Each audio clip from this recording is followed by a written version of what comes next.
पाहतो या ठिकाणी एक शिवसैनिक जे आहेत ते थेट गेटच्या समोर आलेले आहेत। नेमकं तुम्ही काय नक्की म्हणणं आहे तुमचं? छत्रपती शिवाजी महाराजांच्या पदस्पर्शाने पावन झाला अख्खा महाराष्ट्र आणि त्याच्याबद्दल हा बदनाम टाकला। राहुल सोलापूरकर वाईट बोलतो, याचे थोबाड सडकवल्याशिवाय राहणार नाही शिवसेना आणि पुण्यात राहून ही ताकद निर्माण करतोय।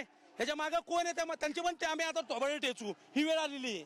नक्कीच आपण पाहतोय की या ठिकाणी पोलीस आणि जे शिवसैनिक आहेत त्यांच्यात झटापट सुरू आहे। पोलीस या ठिकाणी त्यांना अडवण्याचा प्रयत्न करतायत, मात्र शिवसैनिक ऐकायला तयार नाहीयेत। राहुल सोलापूरकरांच्या घराच्या दिशेने ज्या ज्या बाजूने रस्ता येतो त्या सर्व रस्त्यांवर पोलीस तैनात करण्यात आलेले आहेत।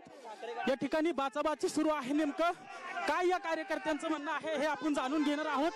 अध्यक्ष, तुम्हाला पोलिसांनी